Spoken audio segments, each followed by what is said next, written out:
I was 18 years old when I got married. I belonged to a very conservative family, a Baloch family, where good daughters never say no to their parents. My father wanted me to get married, and all I said was, if that makes you happy, I'll say yes. And of course, it was never a happy marriage. Just about after 2 years of getting married, about 9 years ago, I met a car accident. Somehow my husband fell asleep and the car fell in the ditch. He managed to jump out, saved himself. I'm happy for him. But I stayed inside the car and I sustained a lot of injuries. The list is a bit long. Radius ulna of my right arm were fractured. The wrist was fractured. Shoulder bone and collarbone were fractured. My whole rib cage got fractured. But that injury that changed me and my life completely was the spine injury. Many people came to rescue. They gave me CPR. They dragged me out of the car. And while they were dragging me out, I got the complete transection of my spinal cord. Those 2.5 months in the hospital were dreadful. I was at the verge of despair.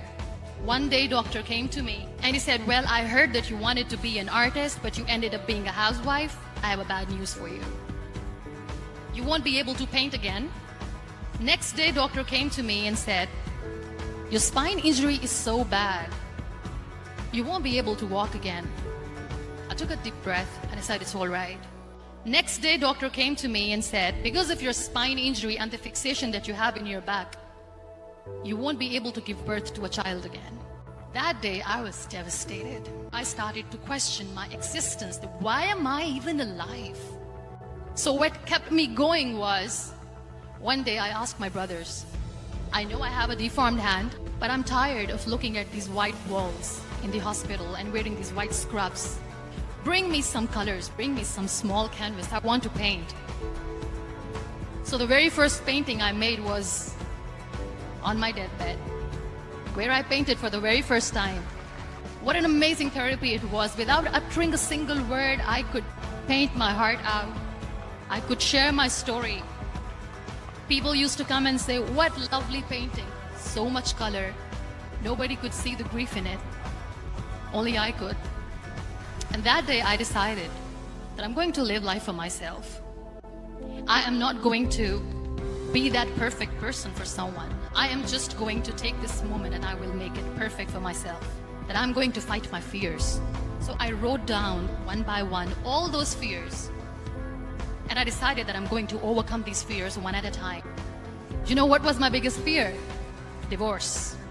But the day I decided that this is nothing but my fear, I liberated myself by setting him free.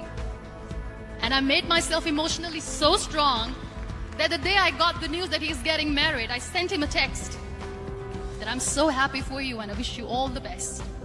And he knows that I pray for him today. Number 2 was, I won't be able to be a mother again. And that was quite devastating for me. But then I realized there are so many children in the world, all they want is acceptance. So there is no point of crying, just go and adopt one. And that's what I did.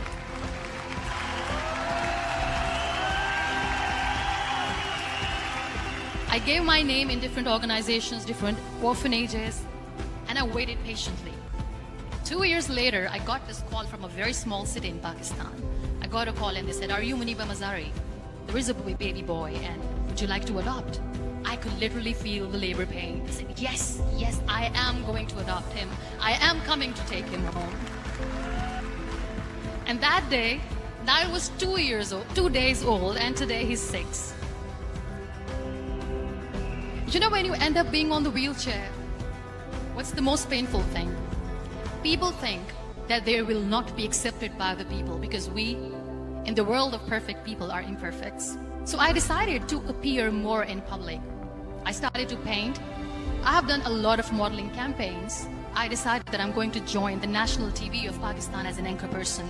I became the National Goodwill Ambassador for UN Women Pakistan, and now